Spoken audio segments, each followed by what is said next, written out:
आज हम बात करने वाले हैं एक ऐसे टॉपिक के बारे में जो हमारी रोजमर्रा की जिंदगी से जुड़ा तो है, लेकिन उसके बारे में बात बहुत कम होती है। Dry cell batteries. आपको जानकर हैरानी होगी कि भारत में करीब 2 अरब बैटरीज हैं जो हर साल फेंकी जाती हैं। अब प्रॉब्लम इतना बड़ा है तो इसका सोल्यूशन लेकर के आया है एक Indian brand which is called Aloe E Cell, जो कि न सिर्फ बैटरीज की बात करता है बल्कि सस्टेनेबल फ्यूचर की भी बात करता है। ये ब्रांड क्या है, ये किस तरह से काम करता है, इसके बारे में ज़्यादा जानकारी के लिए हमारे साथ मौजूद हैं एलो ई सेल की कोन फाउंडर निमिषा वर्मा जी। निमिषा, आपका बहुत बहुत स्वागत है हमारे चैनल पर। Thank you so much. Nimisha ji, मैं सबसे पहले आपसे यही पूछूंगी, जो एलो ई सेल ब्रांड है इसकी शुरुआत कब हुई और इसके पीछे का जो सोल पर्पस है वो क्या था? एलो ई सेल की एक्चुअल में शुरुआत हुई है वर्ष 2019 में। 2018 में जब हम अपनी स्टडीज कंटिन्यू कर रहे थे, मैं और मेरे को फाउंडर, तब हमने ये नोटिस किया कि बैटरी वेस्ट एक बहुत बड़ा प्रॉब्लम है। और जब हम बैटरी वेस्ट की बात करते हैं और प्रॉब्लम की बात करते हैं तो हम हमेशा बड़ी बैटरीज की बात करते हैं, यानी रिचार्जेबल बैटरीज हो गई, हमारी इन्वर्टर बैटरीज हो गई, कार बैटरीज हो गई, एक्सेट्रा। पर ये बैटरीज कहीं ना कहीं रिसाइकिल होती हैं और अभी 1 या 2 डेकेड पहले आई हैं। और हम हमेशा भूल जाते हैं उन बैटरीज को जो दिखने में तो बहुत छोटी हैं, पर हम पिछले 100-150 सालों से उन बैटरीज को यूज करते आ रहे हैं और बिना कोई रिसाइकलिंग और कलेक्शन मैकेनिज्म के बस हम उन्हें फेंक देते हैं। तो ये एक बहुत बड़ी प्रॉब्लम है। और एक बैटरी फेंकने के बाद सैकड़ों हजारों लीटर पानी एवं हमारी सॉइल और एनवायरमेंट को पल्यूट करती है, जो बहुत तरह की डिजीजेस क्रिएट करती है और तो और लैंडफिल्स क्रिएट करती जाती है। तो ये एक बहुत बड़ी प्रॉब्लम थी, तो हमने सोचा इसको कैसे सॉल्व किया जाए। इसको सॉल्व करने के लिए हमने हम एक इनोवेटिव बैटरी बनाना चाह रहे थे जो इस प्रॉब्लम को 100% सॉल्व कर सके, क्योंकि हम बैटरी यूज करना नहीं छोड़ सकते। वहां से नींव रखी गई एलो ई सेल की, क्योंकि हम एक 100% इको फ्रेंडली बैटरी का सोल्यूशन प्रोवाइड करना चाहते थे। तो एलो ई सेल है वर्ल्ड की पहली 100% इको फ्रेंडली बैटरी जो एक्चुअली बनी है एलोवेरा से। और ये एक इको फ्रेंडली, मॉडर्न और नॉन टॉक्सिक सोल्यूशन प्रोवाइड करती है हैजार्डियस बैटरीज का। ये बैटरीज हमारे AA साइज में अवेलेबल है और AAA वेरिएंट में भी आने वाली है। ये 1.5 गुना ज्यादा चलती है और 10% सस्ती है बाकी बैटरीज। ओके। जिस तरह से आपने कहा कि ये world's first aloe vera based battery है, एलोवेरा को अभी तक हमने एक स्किन केयर रूटीन के तौर पे तो इस्तेमाल किया है, बट अब एक टेक का हीरो बनते हुए मैं सुन रही हूँ इसको। तो किस तरह से, अगर आप इस पॉइंट को बोलेंगे कि एलोवेरा बेस्ड बैटरीज जो है वो ट्रेडिशनल जो बैटरीज है, लिथियम बैटरीज या ड्राई सेल बैटरीज, उससे किस तरह से अलग है? मतलब बेसिक डिफरेंस क्या है दोनों बैटरीज में? जी, एलोवेरा जैसा कि हम जानते हैं कि हमारे बालों के लिए इतना अच्छा है, हमारी स्किन के लिए इतना अच्छा है, तो वी ऑल नो कि ये हमारे एनवायरमेंट के लिए ऑफ कोर्स अच्छा है।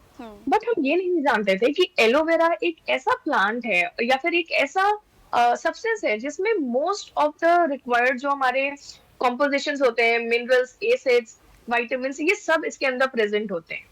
तो एलो ई सेल ने उसकी इन जो खूबियां हैं उसको यूज करा है एक टेक प्रोडक्ट में। अगर हम एक एलोवेरा बैटरी को और एक नॉर्मल बैटरी को कंपेयर करें तो हमारी जो बैटरीज है उसमें aloe vera as an electrolyte use हुआ है। इसके अलावा इसमें कोई भी हैजार्डियस केमिकल्स नहीं है, जैसे कि लेड, मर्करी, निकेल, कैडमियम और तो और कोई भी हार्मफुल एसिड या अल्कली इसके अंदर एडेड नहीं है जो हमारे सॉइल को, हमारे एनवायरमेंट को या हमारी मैनकाइंड को पल्यूट करे या हार्म करे किसी भी तरीके से। ओके। जिस तरह से जैसे ड्राई सेल बैटरी का मैंने बताया, एक बैटरी इतनी डेंजरस है कि वो लाखों लीटर पानी को पोल्यूट कर सकती है, तो इसको आप थोड़ा सा इजीली एक्सप्लेन कर सकती हैं कि ऐसे कौन से फैक्टर्स, ऐसे कौन से केमिकल्स होते हैं उसमें जो हमारे पानी को इस तरह से पोल्यूट कर रहे हैं इतने बड़े लेवल पर? जी, अगर हम इस बैटरी की बात करें ना, तो इन बैटरीज में बहुत ही ट्रेस अमाउंट्स में या कुछ तो ट्रेस में कुछ ज्यादा में प्रेजेंट होते हैं बहुत सारे कोरोजन इनहिबिटर्स जो डाले जाते हैं बैटरी के अंदर, जिससे कि उसकी शेल्फ लाइफ बढ़ाई जा सके, उसकी ड्यूरेबिलिटी बढ़ाई जा सके। जैसे कि मर्करी हो गया, लेड हो गया, निकेल जैसे ये केमिकल्स हैं। तो ये जरा से भी अगर पानी में डल जाते हैं या हमारे सॉइल में जाते हैं तो ये डायरेक्टली सीप इन करते हैं और किसी ना किसी तरह हमारी फूड चेन में आकर हमारे मतलब मैनकाइंड को यानी ह्यूमंस को अलग अलग तरह की डिजीजेस दे रहे हैं। प्लस हमारी सॉइल में ये सालों तक बैठे रह जाते हैं, जिस वजह से जब हमारे नए फूड ग्रो होते हैं, वहां पे क्रॉप्स ग्रो होते हैं, तो भी ये हमारे अंदर इंजेस्ट हो जाते हैं। ओके। जिस तरह से एलो ई सेल सस्टेनेबिलिटी की बात करता है, तो क्या आपके अकॉर्डिंग सस्टेनेबिलिटी एंड परफॉर्मेंस दोनों साथ साथ चल सकते हैं, can go hand in hand? Yes of course, ये हैंड इन हैंड जा सकता है, nano E cell is an example for that. Because हम ये नहीं कर सकते कि भैया ये सस्टेनेबल है तो ठीक है, एक टाइम पे आप थोड़ा सा डिफरेंस ऑडियंस या हमारी जो पब्लिक है वो एक्सेप्ट कर लेगी, बट बहुत ज्यादा अगर डिफरेंस होगा ना परफॉर्मेंस में तो नहीं हो सकता। बिकॉज इंडिया एक प्राइस सेंसिटिव मार्केट है, यहाँ पे हर तरह के लोग हैं, जहां पर durability, cost factor, performance plus sustainability all makes equal sense. इस वजह से एलो ई सेल में हमने बहुत इस चीज पे फोकस किया है कि ये प्रोडक्ट सिर्फ इको फ्रेंडली या सस्टेनेबल ना कहलाया जाए, ये इको फ्रेंडली प्लस ड्यूरेबल और इकोनॉमिकल, ये तीनों चीजें इसके अंदर आए। सो एलो ई सेल एक इको फ्रेंडली अफोर्डेबल प्रोडक्ट है जो मासेस के लिए बना हुआ है। ओके। और बैटरीज के साथ साथ एलो ई सेल ने एग्रीकल्चर में भी कदम रखा है, तो उसके पीछे का क्या मोटिव था, या ये एग्रीकल्चर में किस तरह से ये बैटरीज हेल्पफुल हो सकती हैं? एक्चुअली क्या है, जो बैटरीज होती हैं उन बैटरीज में बहुत अमाउंट में ऐसे मिनरल्स भी होते हैं जो हमारी सॉइल के लिए बहुत जरूरी है, जैसे कि जिंक हो गया, मैंगनीज हो गया। प्लस हमारी जो सॉइल्स हैं वो आज के टाइम पे 80% डेफिशिएंट है जिंक और मैंगनीज में। तो एलो ई सेल में हम जो हमारी वेस्ट बैटरीज हैं उनको कलेक्ट करते हैं और रिसाइकिल करते हैं सस्टेनेबल माइक्रोन्यूट्रिएंट फर्टिलाइजर्स, जैसे कि हम एक प्रॉपर सर्कुलर इकोनॉमी बना पाए। एक वेस्ट बैटरी से एक फर्टिलाइजर बनाया है हमने, जिससे कि उस फर्टिलाइजर से हम वापस क्रॉप्स ग्रो कर सकें। Okay. And in terms of अगर हम पोल्यूशन की बात करें, ई वेस्ट की स्पेशली अगर हम बात करें, तो ये जो एलो ई सेल बैटरीज हैं ये किस एक्सटेंट तक, किस लिमिट तक हेल्पफुल हो सकती हैं उन ई वेस्ट को कम करने के लिए? अगर हम ई वेस्ट की बात करें तो एक्चुअली एलो ई सेल एक ऐसा ऑल्टरनेटिव नहीं कहूंगी मैं, एक ऐसा इम्प्रूवमेंट किया गया है बैटरी टेक्नोलॉजी में या बैटरी इंडस्ट्री में जो एक्चुअल में ई वेस्ट या पोल्यूशन को कम कर सके। जब हम एक एलोवेरा बैटरी का डाइसेक्शन करें या हम इसको अगर हमें इसे डिस्पोज ऑफ करना है, तो इसमें ऐसा कोई भी ऐसा कंपोनेंट नहीं है जो एक्चुअल में सॉइल को हार्म कर रहा हो, कोई ऐसा केमिकल नहीं है। और तो और इसकी पैकेजिंग जो है हम उस पर भी वर्क कर रहे हैं कि हम उसको भी 100% सस्टेनेबल बना पाए। ओके। ई वेस्ट को तो ठीक है, हमने समझ लिया कि उसको कम करने में बैटरीज हेल्पफुल है। क्या क्लाइमेट चेंज में भी, क्योंकि जिस तरह से हम देख रहे हैं ग्लोबल वार्मिंग इन तमाम सारी दिक्कतें हैं क्लाइमेट को लेकर भी जो हमारी दुनिया फेस करी है, तो क्या क्लाइमेट चेंज को लेकर भी ये बैटरीज हेल्पफुल हो सकती हैं किसी हद तक? यस बिल्कुल, बिकॉज क्लाइमेट चेंज क्या है, कई फैक्टर से होता है। ऐसा नहीं है कि सिर्फ आपने और मैंने एक बैटरी अपने डिवाइस में लगा ली और उसको फेंक दिया उससे हुआ, नहीं।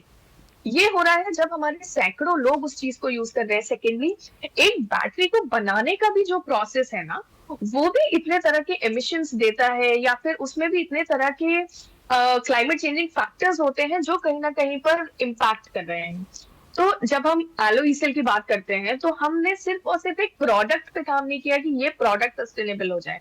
हमने इस पे ऐसे काम करा है कि इसको बनाने का प्रोसेस, इसको प्रोक्योर करने का प्रोसेस, या इसको इवन ट्रांसपोर्ट करने के प्रोसेस तक में सस्टेनेबिलिटी लाई जाए। एंड ऑफ कोर्स अभी हमने एक छोटी बैटरी से स्टार्ट किया है जो AA और AAA साइज में अवेलेबल है। For sure this is a technology जो बड़े स्केल पे भी मतलब बड़े स्केल पे भी जा सकती है, and we have started working on it. तो ऑफ कोर्स वो एक मेजर रोल प्ले करेगी क्लाइमेट चेंज में, एंड आज के टाइम पे भी हम एक इनिशियल रोल प्ले कर रहे हैं जो क्लाइमेट चेंज या के फैक्टर्स को प्रमोट करे या उसको एक्चुअली सपोर्ट करे, to be very free. Okay.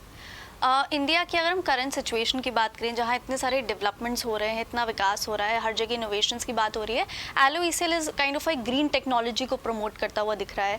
तो आगे आने वाले समय में आपको क्या लगता है कि ग्रीन टेक्नोलॉजी की कितनी नीड है इस देश को?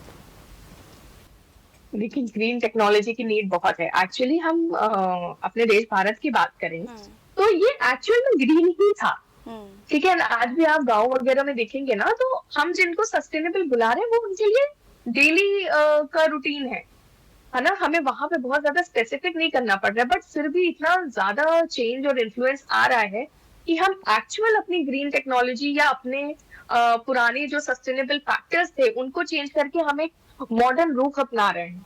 तो हमें बस इतना करना है कि we have to go back to our roots, हम जहां से आए हैं, जिस तरह का जिस तरह की दिनचर्या हमारे हम्म। एंसेस्टर्स की रही है या हमारे पेरेंट्स की रही है, हमें उसको फॉलो करना है, जिससे कि हम ऑटोमेटिकली उस चीज पे आ जाएंगे।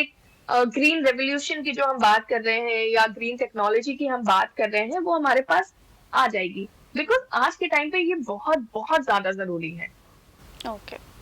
एंड एलो ई सेल जैसे जो स्टार्टअप्स हैं, इनको सरकार की तरफ से और प्रमोशन मिले या और मदद मिले, उसके लिए ये ब्रांड सरकार से क्या उम्मीद रखता है कि किस दिशा में सरकार को काम करना चाहिए जिससे आपको अपने ब्रांड में एंड स्टार्टअप में एक हेल्प हो सके थ्रू गवर्नमेंट?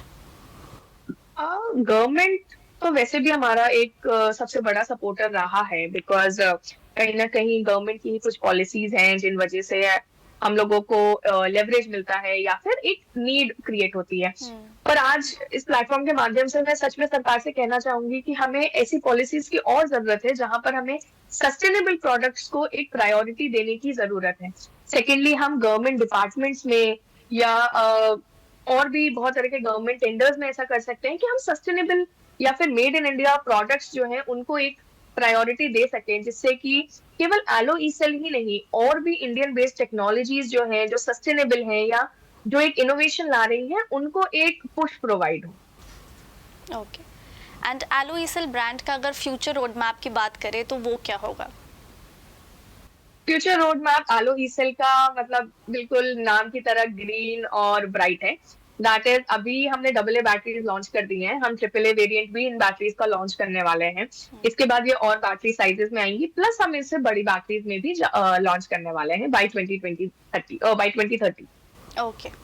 अच्छा, मैं अगर ये पूछूं कि एलोवेरा अपने आप में बहुत एक्साइट करता है कि एलोवेरा बेस्ड बैटरी है, तो मैं ये पूछूंगी व्हाई एलोवेरा? एलोवेरा के अलावा ऐसा कोई प्रोडक्ट जब आप स्टार्ट कर रहे थे या सोच रही आइडिया था आपके दिमाग में, तो क्या कोई और ऐसा प्रोडक्ट था जो था दिमाग में कि इससे भी बैटरीज बनाई जा सकती है? अगर एलोवेरा नहीं तो फिर और क्या हो सकता था? एक्चुअली ऐसा नहीं है कि हमने आज हमें ये प्रॉब्लम देखी कि बैटरी बेसिक प्रॉब्लम है और हमने सोच लिया कि चलो एलोवेरा से बैटरी बनाते हैं। ऑफ कोर्स नहीं। जब हमें ये प्रॉब्लम हाईलाइट हुई, जब हमने प्रॉब्लम के बारे में पूरा पढ़ा कि ये प्रॉब्लम क्यों है या फिर कोई इस प्रॉब्लम को सॉल्व क्यों नहीं कर पा रहा है या क्या चैलेंजेस हैं, हमने उस पर वर्क किया। देन हमने पता किया कि यहाँ पे एक यूनिट इकोनॉमिक्स का बहुत बड़ा खेल है। सेकेंडली, यहाँ पे हमें एक ऐसे इनोवेशन या टेक्नोलॉजी की जरूरत है जो बहुत एक्सपेंसिव ना हो बट हमारी प्रॉब्लम्स को सॉल्व कर रहा हो।